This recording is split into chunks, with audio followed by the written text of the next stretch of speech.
weird. Yeah. Well, and I was gonna say the same thing. I overuse ellipses. I love ellipses. Rhyme or free, it doesn't matter to me. It's my bad poetry. Good day, and welcome to My Bad Poetry, a podcast where we take a deep dive into my dabbling with poetry between 2004 and 2008 when I was in high school. Each week we hear a selection read aloud for what may be the first time, and we will examine it for its historical, philosophical, and literary qualities, always asking, why in the world did I write this? I'm Aaron, and I'm dragging my dear friend Dave with me on this journey into my old private journal. Dave, I feel like I have corrupted you, and you are now writing your own poetry. Well, I feel like poetry is a way to express myself. And when I realized that the barrier to entry for poetry was as low as what you put into your journal, I realized I could do it too, and much, much better than you. So, I agree. I'm eager to hear this new one. ooh, this is a good one. This is a good one. So, this poem, I haven't quite settled on the title, but I think it will be called Afoot. Never has there been a podcast so great. Only the best poetry do we rate. People listen for our sparkling conversation. Everyone loves our perspication. Let's get into the greatest show created. I'm going to have my poetry appetite sated. Enjoy our sonorous, loquacious discussion. Suspicious. ... Okay, so I'm trying to read into this because you said it's afoot. And Yes. we made that joke when I had an acrostic. Yes. And so I got from that, nope, lies. Yep, correct. Okay.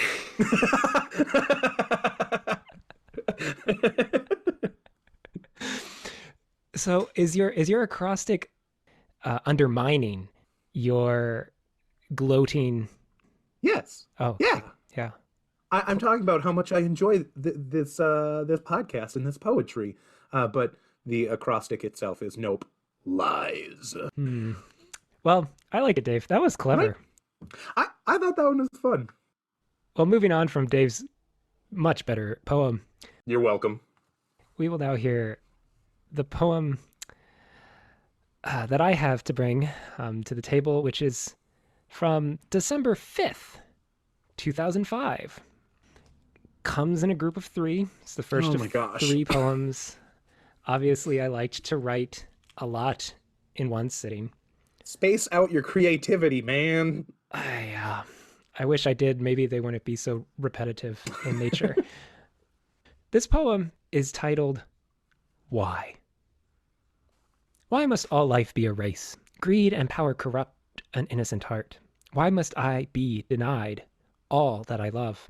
Hearts can only be broken so many times. Why must time be slipping by to everyone that needs it the most? Why must all my dreams be shattered? I ask why. Do you know? 10 out of 10. Yeah, so Dave, first impressions. Oh, first impressions. Uh, I am regretting the fact that I have called multiple of your poems, because this one, there are definitely some words in it. So you're saying that this poem is so bad you retroactively want to remove the title poem to my previous works? Yes, that is correct. Okay, Yeah, no, yeah, yeah, that makes yeah, sense. yeah. Cool. Yeah, I'm not going to ask why about that. So my first impression of this, honestly, when prepping for this one, I just rolled my eyes. For some reason, I get more cringe and embarrassment from this one than some of the other previous ones. And maybe it's just we've hit this theme so many times already, it's becoming unbearable. But this seems like it's not even trying as hard as my other ones. It's just, again, just directly stating the question right in your face. I think that is exactly it. that some of your other ones, there are some redeeming qualities in the questions that you're asking or the way that you ask them. And this one feels like you bought a book of cliches and then you tossed them into a blender and just poured them onto a piece of paper. Yeah. And I say that with love and anger. Mm-hmm. Yeah. Yeah, I know the cliches are everywhere. Corruption of an innocent heart. Hearts can only be broken so many times. Yeah. Time keeps on slipping. Yes! Thank you!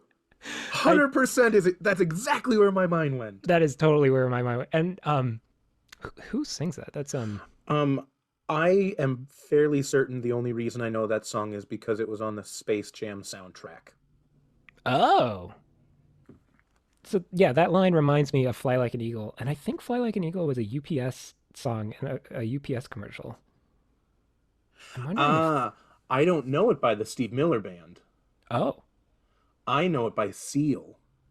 Oh, yeah. Seal did a cover of it, and it was released in 1996 on what album?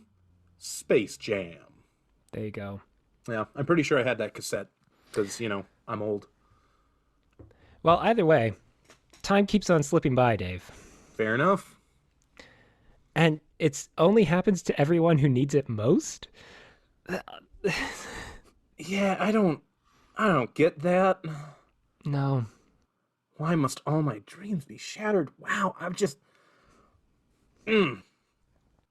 No. Yeah.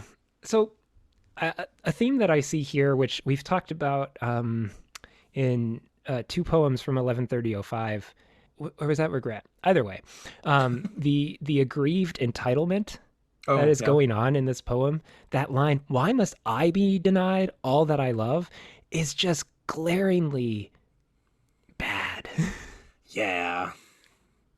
That is the definition of, like, male, cis, white, hetero privilege. Yeah, it just screams, what would be the term for, like, but I want it? Whining? Yeah, well, that too. Right. I believe the phrase is my 2-year-old son. Mm-hmm. Mm-hmm. Yeah. Yep. Want is different than a need is a phrase that we have said many a time in this household over the last week or two. Yeah. Yeah. Funny how 2-year-olds can't get that. And apparently 15-year-olds too. Yeah. Well, to be fair, I have met a lot of adults who also don't understand that as a concept. And there are plenty of times when I need that to be, like, hammered into my brain a little bit, too. Yeah. Why must you be denied all that you love, Dave?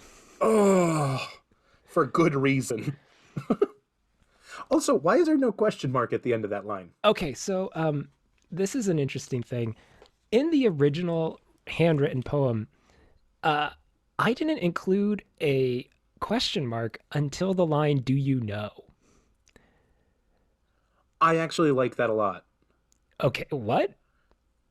I actually do. I kind of like that a lot. You best explain yourself here, Dave. Well, this is going to sound really mean, and the reason it's going to sound really mean is because it is really mean. But that would give something of interest to this poem. Because then you're playing with the form in a way that is intentional, or I can imagine you're playing with the form in a way that is intentional. Sure. Rather than just like a list of questions. It makes these questions more declarative. So like rather than being a cliche, it's a statement of cliche as a question that you are declaring as a truth. I don't think I followed you there. To be fair, I'm pretty sure 90% of what I said in that last sentence is garbage. But it makes sense in my brain. Well, okay. We'll see if someone can figure out that riddle. Dear listeners, tell me why I'm wrong, please. Okay, so what might be going on in this poem? I tried to look back on this day like I've done in the past because the archaeology of this journal, I wish I knew what these events are. Because looking at the next two poems that happened on this day, clearly something happened over the weekend. Okay. Because this is a Monday. Oh, so that's what it is. This is a Garfield kind of situation. Yeah, I had that other string of poems on a Monday before too. So I don't know, maybe that Huh. was just my strike of not genius, my strike of something Yeah, happened on Monday nights. So yeah, so December 5th, 2005, I couldn't find anything outside of this journal that would tell me what was going on. I assume it's about the same relationship that I have been pining over for the sure. last month or so. But I do remember. So my sister at her college had a lessons and carols kind of Christmas Adventy church concert service thing. Mm, mm. And I remember I had thought, wouldn't it be the most romantic thing to invite the girl that I liked to come with me and my family to my sister's college choir concert? Oh, wow. Yeah. Um, you're already hearing the problem here. Ah, buddy. So the lessons and carols actually did take place on the second Okay. of this year. So this would have been coming off of what I probably saw as a failed attempt at winning back someone by not getting them to that concert, which would have just entirely changed their mind had they sat in the pews with me and my family experiencing Christmas at Wittenberg. Uh, so, dear listeners, Aaron and I record this over Zoom, and I am doing my best because I know that he can see my face, and I am like trying to hide the pain of like the social anxiety that I currently feel for Aaron for something that happened like 20 years ago. Yeah, I know. Wow. Honestly, this is probably the first time I've admitted that out loud to anyone. That's impressive. I don't remember how far I got in my planning. I think I did actually invite them, Okay. and they were unable to make it. Okay. I don't understand why not. I do. Yeah, I do too. That Yeah, that, yeah, yeah, yeah. that would have been so awkward. Wow. I mean, granted, I still think choir concerts are amazing to go to, Oh, but yeah. um, yeah, maybe not the best. Oh, like I feel a pain. There's Aaron, there's a grief that can't be spoken. There's a pain goes on and on. Aaron in the pews, now his girlfriend that never was is gone. Come on. That was great. No, I was giving you That space. worked. That That was yeah. worked. I was leaving some dead air for the standing ovations that would occur Yes, of when course. people heard that. Yeah. You might have to add that in post. It reminds me a lot of our shared love of pop punk Mhm. in that like they're writing these songs that sound so like aggressive, and there's all of this I can't believe this terrible thing is happening to me, and most of the time in those songs the terrible thing that's happening to them is a week-long relationship has fallen apart, Yeah. or like they messed something up and now they're suffering the consequences of their own actions. And it's like, I still love the songs, but wow, there's a lot of entitlement there, a lot of privilege there. Yeah. A song that has stuck out to me as it's gotten a resurgence on one of the radio stations I listen to is Vertical Horizon, Everything You Want. Uh-uh. Oh, really? He No. is everything you want. Oh, He is yeah, yeah, everything. yeah. The last verse of that, um, I remember like clicked with me. I just was like, Yeah. this gets it. But it's that entire idea of like, I am everything you want. I am everything you need. I am everything inside of you that you wish you could be. I say all the right things at exactly the right time, and I mean nothing to you, and I don't know why. Yeah. That's the last verse. It makes it puts it from he to I. And I thought that was such a genius move in the song because you get them listening and you get them nodding along, and then you're like, no, it's me all along. Look over here, this guy, this Hey, guy. hey, if only you listen to this song. If only you come to this choir concert. If only, why won't this all click for you? I ask why. I ask why. Oh. But yeah, I think you're totally right. Those types of songs ask that all the time. Mm-hmm. Yeah. Um, Another thing I wanted to talk about in this poem is we started this podcast back with my 14-year-old self writing truth. Mm-hmm. And the ending of this one sounds eerily familiar to truth. I know truth, do you? Yes, exactly. It's Yeah. that it's reaching out to the reader, but this one seems almost entirely opposite. Right. In which truth was a very confident 14-year-old declaring that they know truth. Right.